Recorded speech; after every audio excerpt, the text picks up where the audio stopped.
Good evening, Kelechi, and good evening to our viewers. Welcome again to another session of Undefined. And it's great to have you back, Kelechi. For those joining us for the first time, Kelechi was our first guest here at Undefined. And again, Undefined is a forum where we have undefined conversations. The conversation could range from the topic of home, belonging, politics, culture, and so on. We do not have limits to what we can discuss here. So Kelechi, welcome. And, for the sake of people meeting you for the first time, I would again ask you to briefly introduce yourself. Hello, thank you so much, Benjamin. Hello, everyone. My name is Kelechi Amadi. I'm a teacher, I'm a lawyer, and I'm just a human being again. And it's so glad to be here again because the last time we had the maiden session, it was quite an interesting one. And I hope this will be even more interesting. So thank you so much, Benjamin, for having me. Wonderful. You have been very consistent with your introduction, emphasizing the points of you being a human being. I like your consistency. I'm actually gonna start, from there. Your name about today. I want you to tell us a little bit of the story behind your name. Maybe Kelechi is not even the only name you have. What is the name that people call you at home? And does that differ from the name that your friends call you? Or maybe the name you use, I don't know, when you were in school? So just a little bit of story about your name. Let's start from there. I think everybody, generally, people call me Kelechi. Everybody, at least since I was born, I've always been known as Kelechi. My middle name is Ihonanya. Kelechi means thank God in Igbo, and Ihonanya means love. So it's just maybe, I think when people called me Ihonanya more was during our catechism class, when we were attending catechism class. I'm a Catholic, born and raised. So when we were attending catechism classes for Holy Communion and subsequently for confirmation. So people then we in those classes, then people tended to know each other by their baptismal name, because it is assumed that that is, in that context, that should be your primary name, because your baptismal name is supposed to, it is the idea is that that is what you've been known as in the ecclesiastical realm. So people then used to call me Honaya then. And some people call me Kelechi. My mom, on rare occasions, maybe she just wants to be fond. She will call my full name Kelechi. It's still the same, thank God. So, but I think everybody knows me as Kelechi. And well, when I was growing up, I wasn't quite comfortable. The first source of discomfort I had with my name was that, well, apparently it seems that Kelechi is more of a male name. So when I tell people that my name is Kelechi, they'll ask me, why answering a male name? And it happened a lot when I was, apart from when I was in the East, I got that too in the East. But anytime I go outside the East, that's where, non-Igbos, they have a more set stereotype about certain things concerning cultures that they're not familiar with. So I remember when I was in Ilorin, for every person I encountered who has had one reason or the other to turn to the Igbo culture, the moment I tell the person my name is Kelechi, they'll say, "Why answering a male name? That's a man's name. Why answering a man's name?" So then I would always have to take my time to lecture them that Kelechi is unisex. A man can answer it, a woman can answer it. Although it seems, but to me, I think it is equal. That I don't see people that answer it in a particular gender. Because when I went to an all-girls secondary school, we had quite a number of Kelechis there. And even outside, when I was in primary school, we had Kelechis, both male and female. So, but from what it appears, more males answer Kelechi. So I think basically that's for Kelechi. That's the interaction I've had and the feedback I've had from people. But by and large, that's for Kelechi. Okay.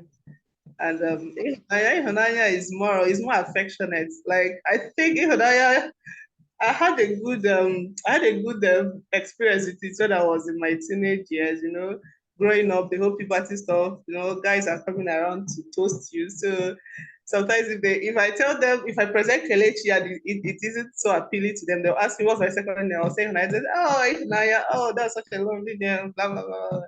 So most times. So most times, if I really, really want to get to you, I won't even tell you my name is Kelechi. I'll just tell you my name is Ifunanya, just so it will have direction. Wow. It's interesting. So in that context, what I was hearing was that if you told guys your name was Kelechi, it's hard for them to relate to that because Kelechi, like you were saying, is a name growing up was common among guys, right? Boys or men. And Yeah, apparently, yeah. And so you would deploy Ihunanya, right? For that purpose, to give them some sense of sentimental connection, if you will. Now let's go back to Kelechi. You said that Kelechi means thank God, right? Kelechi Chuku. Is that a full name? Kelechuku. Kelechuku, rather. So if you don't mind my asking, I'm sure you have siblings. Why were your parents thankful to God in your own case particularly? Was there a significant event that surrounded your birth? I wouldn't know, and I haven't asked anyway. Okay. I haven't asked them. But I wouldn't know, maybe something. Well, for you to have pushed the baby out of this one, I think that is enough reason for you to thank God. I was just curious because I thought probably there might have been, a spectacular event that might have led to the name, but something else. I'll have to ask. I'll have to ask them, but I haven't bothered. I just thought it was just like I don't know the spirit or the reason behind the names of my other siblings. The only one I felt has a sort of explanation is my brother. He's the only son and the last child out of 6 children. So he's my dad's junior. So at least there's an explanation. He's the first son, he's the only son. So socially, he's expected to bear my father's name. Okay. So I think that's the only one. I think that's the only one that I have an idea. The other ones, I just felt people just, at least there are many names you can choose from. Right. Just give them any name right. That is accepted socially and religious. It could have just been the mood they were in at the time, We thank God. And so they appended that name on you. Now, the other question I wanted to ask was, you said you were baptized as Ihunanya. Is Ihunanya your baptized? Okay. Which is really peculiar to me because I was baptized also, from a Catholic background. I was baptized as Benjamin. Now, Benjamin was not the name I was given at birth. My dad told me because I was born on a Sunday, they were actually contemplating Sunday. Can you imagine? I would have been known as Sunday. I mean, with all due respect to those who bear the name Sunday, Sonny, as they have been sentimentally called. So my dad quickly had to change that because he felt that Sunday, even though God rested on the Sabbath, which we assume is Sunday, that Sunday was not in the Bible, so he had to give me a biblical name. And that was how they landed on Benjamin. And I think the reason he also they profiled Benjamin was because they must have felt, now this is my assumption, given Benjamin being the last child of Jacob, that I would also be the last, the last born. But that didn't turn out to be the case. 12 years after I had a younger brother. So the question I wanted to ask you was, is it common in your part of Nigeria for people to be baptized with a cultural name? Because I know it's not in my part of Nigeria, at least at the time I was born. A lot of people would have to bear biblical English names, right? Even up to this point, in certain respect. I know that a few people are changing that, but has it always been like that? Or did your family just decide to choose otherwise? I think in this case, it is somehow peculiar to there are nuances when you get from one diocese to another. There are certain sociocultural peculiarities, and I think in Imo State, as at that time, it was acceptable. It was very acceptable because we are not the only family that had that trend of the children having both their first name, that's their carnal name, let me call it that way, their carnal name and their baptismal name in Igbo. I have so many, at least a good number of my friends that had that, but we are few compared to those that had English. The norm there was you have one Igbo name, you have one English name. But there were still people, especially Imo State people. And how did I know about it? It was when I went to school in Ebonyi State, and Ebonyi, at least the Abakaliki axis is predominantly Catholic. Many of the Abakaliki people, they are Catholics. A good number, majority of them are Catholics. So when I was interacting with them, I noticed that they even had a tendency of having two English names without any Igbo name, some of them. So that was their own sociocultural living.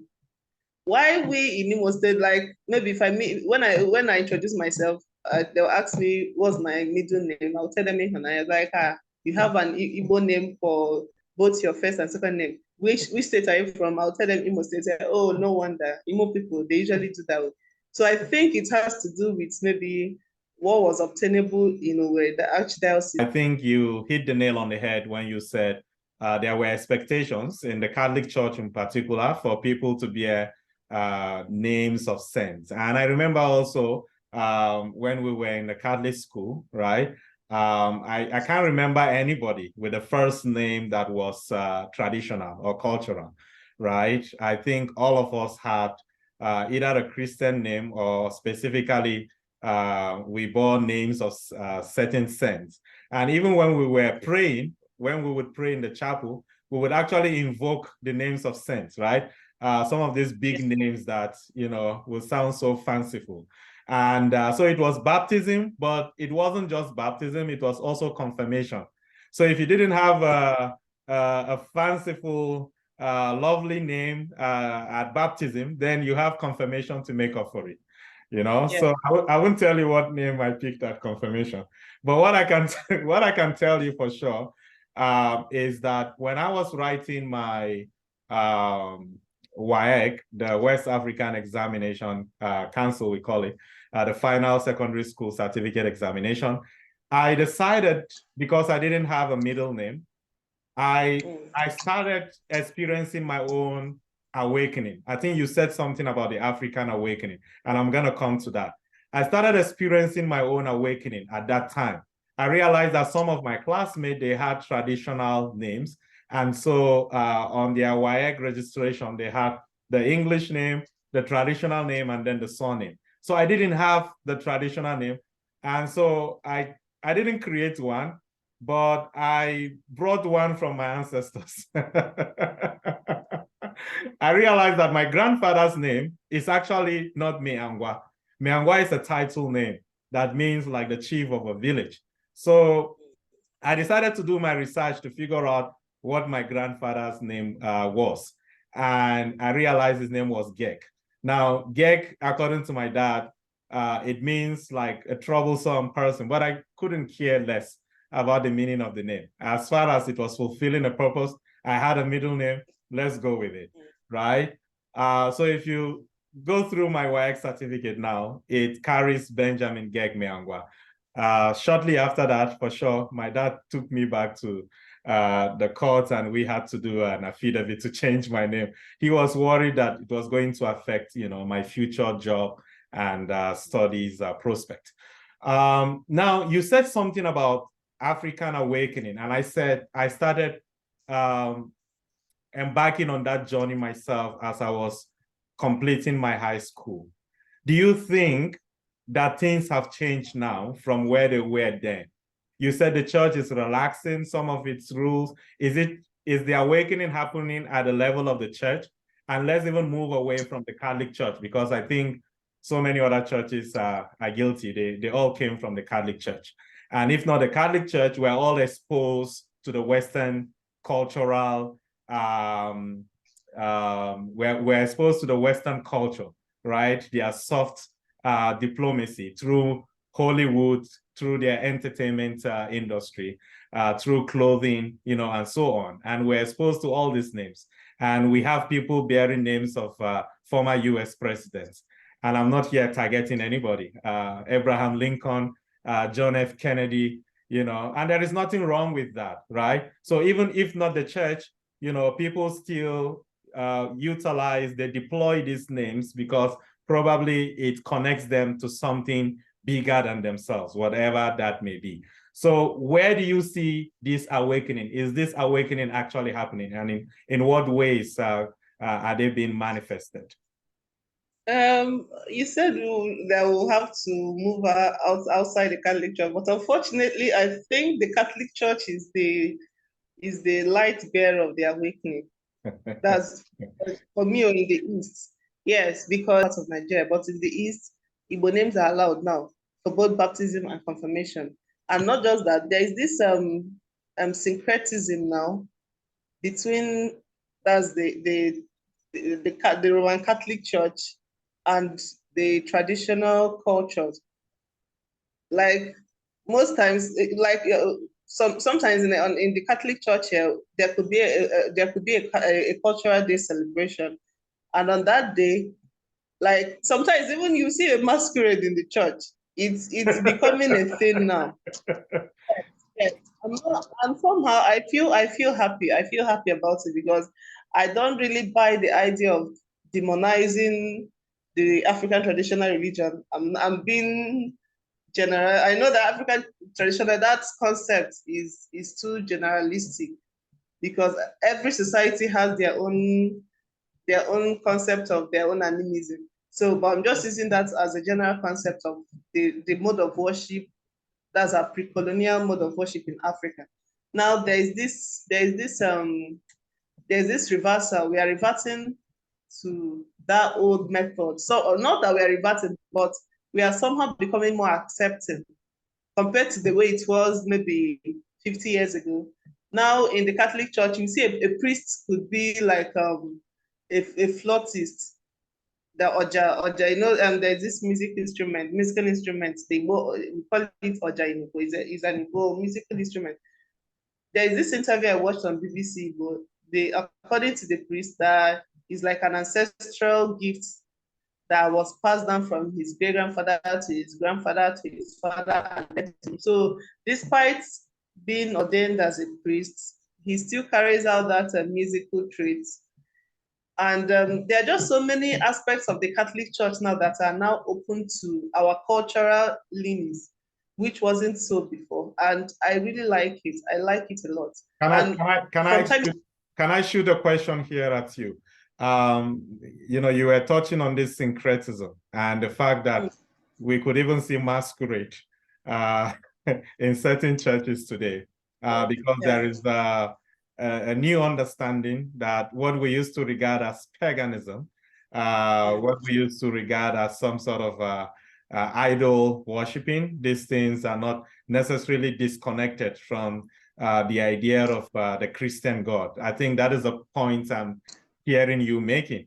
And maybe this will actually be a topic of another conversation altogether. What do you think is behind this awakening, particularly from the perspective of the church? And we could also move the conversation to the general. I know it's not necessarily mutually exclusive, what is happening in the church and what is happening in the society generally outside of the church, but you could also take us outside to give us, shed some light as to where are we seeing these changes happening and what are the factors behind this awakening? How did people, or even the church, how did the church come by, this syncretism, if you will, or acculturation or inculturation, or whatever concept we would like to use? Yes, I think generally too, there are more people are going back to the old way of worship, that's the African traditional religion. Some even combine both Christianity and that form of religion. But I think is a bit tricky here because they are just is not just a straightforward doctrine for me. The whole concept of ATR, and again, it differs from society to society. Even it differs among individuals because there are still elements. For some, it could involve elements of sacrifice. It could involve some elements, some sinister elements, and that is where I'm being mindful. I have a lot of reservation towards the ATR practice because Sorry, what is it's not ATR very again for our video viewers? What is ATR? African traditional religion. Okay. African traditional religion. And also, most unfortunately, some people, they really believe that it is also a gateway to the whole idea of ritual, that's ritual killing. Like you get somebody, they'll slaughter the person, use the blood, and somehow I don't know how it is possible between heaven and earth that you kill someone and use the blood for whatever, and somehow the person will start minting money for you. But all these things everything is intertwined in the whole concept of pagan. That's in modern paganism in my society, in the society where I come from, and that is one of my reservations towards the new ATR worship. So what that I'm I hearing see you many, what I'm hearing you saying, and sorry to cut you short, is that in as far as the church is beginning to recognize these traditional practices, let us also make the distinction between this African traditional religion, the significant or useful part of this religion. Let's make the distinction from the sinister yes. elements, right, of this religion. But it's just like anything else, right? With anything else, there are extremes, even with the so-called modern religions, Western religions. I'm sure that there are extremes. There are ways in which they are being conducted elsewhere, or even in some of our societies that may also be problematic. And I'm here not even talking about the Catholic Church. I'm talking about, all forms of, worship, so could we then use, these extremes to negate the significance of, ATR? Because you were emphasizing on these extremes, and I was just wondering. No, we can't, because constitutionally everybody is entitled to freedom of religion, freedom of worship. So I'm not negating it. I'm only drawing attention to the dangers, because personally I'm not quite educated or knowledgeable about what happens, and especially there is this. It's a bit recondite for me. There is this it's just encouched in this mystery, most of it, and there's just this mystery, the whole mystery about it, and maybe you can't. And there are just so many. Don't do this. There's just so many taboos. You're not supposed to do this. You're not supposed to ask this question. So if you do this, it's just like the Old Testament God. If you do like this, the immediate wrath of the gods will descend upon you. Right. So they're just they just me esoteric practices and elements surrounding it. And I don't know, anyway, those are practices, they know how they do it anyway. And But unfortunately, I'm just drawing attention. unfortunately, a lot of like non-Africans that I've met outside of the continent, they use the ATR and particularly the sinister elements of it to portray the African culture. You know, so when I meet people and they want to describe Africa or Nigeria for that matter, they begin with juju. You know, they say, hey, juju, huh? And then they do like, I don't know what they hear from Nollywood and all that. And so to Now them, we have contribution. Sorry to cut you off. We are also going to talk about the role that Nollywood plays in the whole stereotyping. I think Nollywood has done a very bad, it has done a great disservice to the Nigerian image from time immemorial. Even let's start with the first Nollywood production. That's the first Nollywood movie. That's Living in It was made in 1993. Everything about that movie was just about sacrifice. How Andy, the wretched man, sacrificed his wife, became rich overnight, and the wife tormented the hell out of him until he eventually confessed and gave his life to Christ, and blah blah blah blah blah. So the central plot, the plot of that movie revolved around juju and is supposed efficacy. And when it was, I remember watching that movie as a child, and now imagine people at that formative stage watching that kind of movie. In their minds, if that this kind of thing is it's possible. The only thing is that be careful that whoever it is you use for juju will be pursuing you up and down. You will not, the person will not allow you to enjoy your whatever wealth no rest for the wicked. you acquire. Exactly. So I think that maybe that's the moral of the story, that no peace for the wicked. But sometimes and subsequent movies, thousands and thousands of movies that emerged after then had that same plot. I know, and those movies scared the hell out of me. In short, that one of the reasons why I'm so necrophobic now, that I can't even go near cops when I attend a funeral, because everything they were portraying, it was just so gory. So just sometimes you will see a movie, they'll tell you the man brought his maybe 1 month old baby, they'll pound the baby inside the mortar, and they'll use the baby for rituals, and within a short time the man will become extremely wealthy, join the billionaires club, the baby will be crying every night, the spirit of the baby, the ghost of the baby will be disturbing him.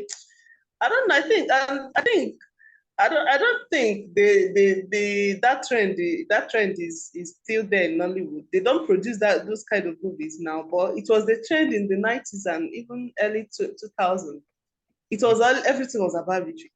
So now I can understand because that is what we are projecting, because the film industry is a veritable part of the culture of any society. And whatever movie that industry portrays about the society, that is what outsiders will believe, because that is the only gateway they have. Apart from now that there is internet and everything, you can browse and get the info. At that time in the 90s, many people didn't have, there was not much internet around the world. So if there's any way your movies got to another part of the globe and they watch it, this would be their impression. Just like when we were little, our impression of India was based on the movies we watched, that when you get to India, all of a sudden they just break into a dance and be dancing and be singing, and that was our impression. And then we really loved it. Then we loved their dresses. It was so colorful. We felt everybody was falling in love every second, because that was all we were watching. So even now, I still have the impression of India, that India is this very romantic place. You just go fall in love, and you and your lover will be dancing, and immediately you start dancing. Somehow, everybody on the streets knows the dance system. I will join people. So I think India has always been consistent with what they are portraying to the outside world about their culture. They are very consistent about, including the predominant religion there, which is Hindu. So they always show the very beautiful aspects of their religion, even in their marriage. When they are performing a marriage rite, they will call I don't know what they call the head of their temple or something. They will look for the auspicious dates. and check out. As in, these are just very beautiful, but as in both their festival, the Diwali and everything, they always portray. But in Nigeria, it's always about juju, juju, juju. How you invoke somebody in a mirror and you stab the mirror, the person will be miles away and the person will just fall down and die and things. And this has this has informed many people up till now. They believe in that kind of Right. will I call it a virtual remote control power. Right. Many people up till large population of Nigeria believe that you can somehow remote control someone wherever you are and send the juju, and the juju will go and strike the person dead or do whatever it is you want the juju to do. Right. I think the part I, of our problem. I agree with you, Kelechi, that Nollywood is certainly responsible. I think it was on social media recently that one of the actors, I think Kanayo, who usually portrays, who is usually portrayed as the superintendent of death in a lot of these movies, he is trying to dissociate himself to say that, look, it's just, a movie, but this is not who I am, because some Nigerians have actually reduced him to that role. But again, if we move from Nollywood, we can also point fingers at Hollywood, right? Not in terms of the juju or juju, like we say in Nigeria, but in terms of the negative portrayal of Africa. And we could name so many movies, including even Wakanda, because Africa is not just all about the king and the queen and resources and, people trying to save their resources from outsiders getting, I don't know. It's not just about that. It's about the everyday that we don't see. And I was reading a book. I just wanted to read an excerpt from the book. It's called Africa is Not a Country by Deepo Paloy. Now, he wrote a very ridiculous script. I think he's just being humorous here to say, if you want to make a Hollywood film about Africa, I'm going to read an excerpt. This is what you should do. Don't try anything new. Do this. So the first script, generic, exotic African savanna as the background to young colonial love that somehow inspires a young village boy to learn to read. So the suggested title of this movie, Soul of Africa or Rebirth. The second script, a rich New Yorker with no time for love is forced to leave her high-powered job. She is convinced to get away from it all. She's convinced to get away from it all by going on safari in Africa, where the lavish city lifestyle to which she has become accustomed is replaced by the rudiments of basic village life.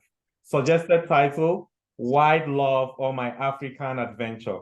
And I'm going to read the third one and then we can wrap up our conversation. The third scenario, a young village child against the odds learns to read to save his impoverished village. The young boy learns at night using a makeshift light fashioned out of wire and tenacity. Suggested title, African Dream or The Servant Boy. Now, of course, he is just being tongue-in-cheek here.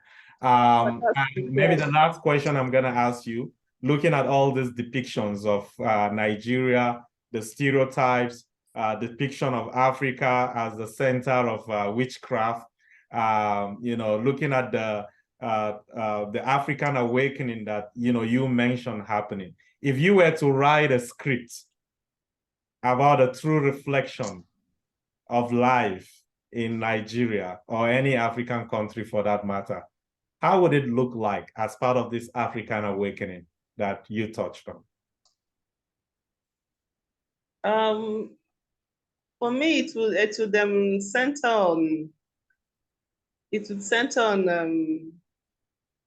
on our culture, on our belief system, because I think that is where our orientation comes from, basically our belief system, and also how the role religion plays. Nigeria is an intensely religious society. Whether it's fake or not, we are eternally bound. we are eternally married to religion, no matter the type. So I think for it would center around religion, it would center around culture and politics too, because politics is also a significant part of the African history. What message would you want a non-African to take from it? What would be the message? But also African. For me, well, I haven't had the opportunity to visit most of the African states, so I can only speak for Nigeria for the most part. But if we are to use Nigeria as a point of reference for other African states, I would say Nigeria is just like any other country. We have our own problems, we have our strengths, we have our weaknesses. So when you come, just take us as you see us. Take us as we see us, because we're a work in progress, obviously, for so many reasons. Both the colonial, the post-colonial, and even now, I don't even which era is it. I think we've gone beyond the post-colonial era. I don't know the era we're in now, but I don't We're in believe an this. undefined era. This is no longer. I don't, maybe in 50 years time, I don't think they will look, people from that era will look back at 2023 and still call us post-colonial. I don't think that would be right. So whatever era we are currently in, we are still a work in progress. And I think our problem is quite complicated for so many reasons. Both the diversity too. I know they say there is unity in diversity, but I think our diversity is also part of our problem. We are not able to manage our diversity, especially our ethnic diversity. I mean, again, I'm using Nigeria as an example. And if we're able to conquer that problem, I think we'll be one step ahead.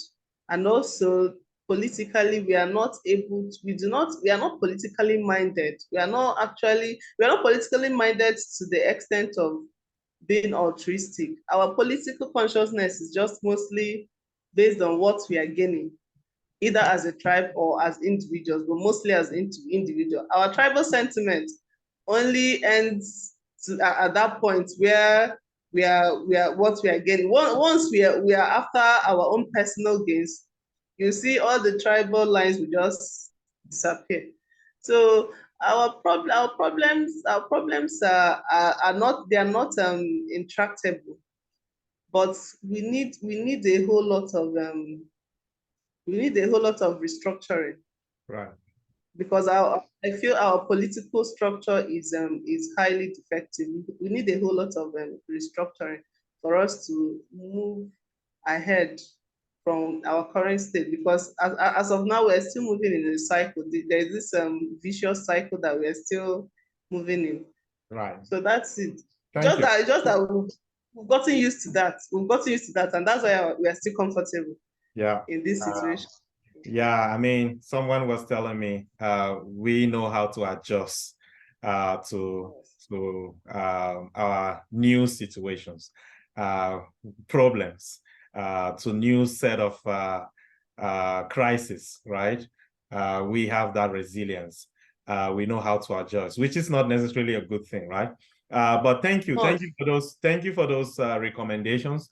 What I would say by way of wrapping up our conversation, I wanna end from where we started, right? With your name, Kelechi Amadi. It seems to me that it's a name you really take pride in. It's a name that you carry with you, and you haven't changed that. I have seen so many people try to change, their names, especially when moving out of the country, so that they make it quite easy for other people to be able to pronounce, but also for survival. People change it because they want to be perceived as part of the new environment that they are in. But do we really need new names, or should we take pride in who we truly are? And I think this is what you exemplify, and hopefully the new generation of Nigerians and Africans in general will toe in that direction. Thank you. Always a joy having a conversation with you, Kelechi, and thank you so much for being generous to grace us again with your presence. We hope to see you soon. All right. Thank you so much. Have a good night. Bye-bye.